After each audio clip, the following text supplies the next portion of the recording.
Okay, so photosynthesis. Broadly, photosynthesis can be summarized by this equation. Sunlight plus water plus carbon dioxide gets you sugar and O2. Or more specifically, if you had like a balanced equation, it'd be sunlight plus 6 parts hydrogen or 6 parts water plus 6 parts carbon dioxide gets you 1 sugar molecule and 6 oxygen molecules, just like that. Now there are specifically 2 parts of photosynthesis. There's your light-dependent reactions and your light-independent reactions. Light-dependent reactions are also known as the electron transport chain. It all starts in the lumen, which I will get into later, of a cell or of a thylakoid, where water is broken into hydrogen, electrons, and oxygen gas, just like this. Now the electron is taken to photosystem 2, or PlayStation 2 as I call it, and it just gets charged up with energy that comes from the sunlight. The photosystems 1 and 2, or 2 and 1, are both filled with chlorophyll. So when sun hits it, it gets a lot of energy, and that energy is used to charge the electrons right over here. So this charged up electron is then used to push hydrogens from the outside of the thylakoid, also known as the stroma, like the extracellular fluid basically, into the lumen of the thylakoid, which is basically like the cytoplasm of it.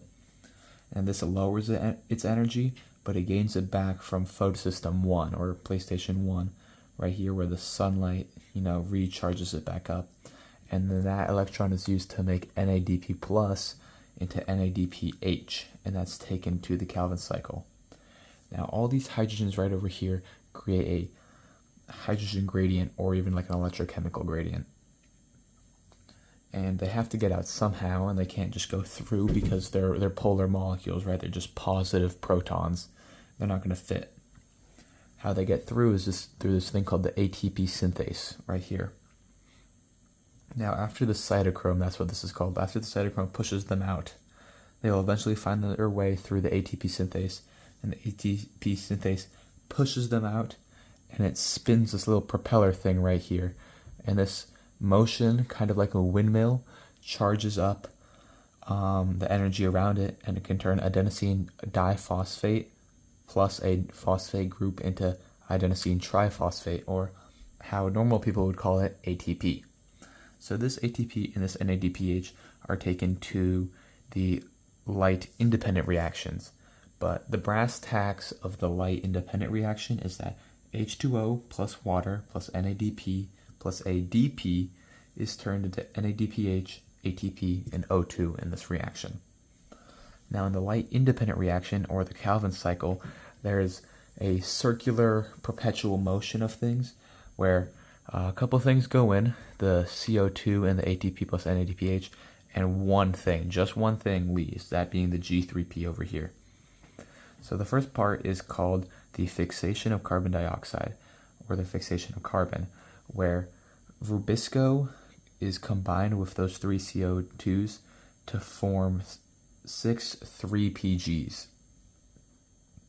And then these 6 3-PGs are combined with ATP plus NADPH, and that takes away an electron from those 6 3-PGs and turns it into G3P. And this is like half a glucose or half a fructose or half a some kind of sugar, right? And one of these G3Ps actually leaves the Calvin cycle to be used somewhere else in the cell, whether that be immediately by the mitochondria, or stored at the fat, or even turned into the cellulose of the cell wall, stuff like that. Now, the rest of the G3P is actually turned back into rubisco, or 3-RUBP, and this has like 5 carbons in the molecule, and that's all catalyzed, right? So it's ready for another reaction to happen, and that's called the regeneration of RUBP. So the brass tacks of that specific reaction is that 3 CO2s plus ADP plus NADPH gets you a singular G3P. You need 2 G3Ps to make 1 glucose molecule, or C6H12O6. Now let's really briefly talk about the anatomy of a chloroplast. Now here we have, a dissected chloroplast here. You will find that there is an outer membrane and then an inner membrane. And then inside of this you'll find the stroma. Now, the stroma is similar to a cell's cytoplasm, right? And these could be even thought of as like a lipid bilayer, because even if you think about it, chloroplast found its way into the cell through endosymbiosis, so at the end of the day, it kind of was its own cell to begin with. Now, inside of the chloroplast, there are these little things called thylakoids, right? These thylakoids is where the electron transport chain happens, or the light-dependent reactions. And a stack of them is called a granum, but on their own, they're called a thylakoid, just like this, right? And on the inside of a thylakoid, you have this thing called a lumen. The lumen is basically the cytoplasm of a thylakoid.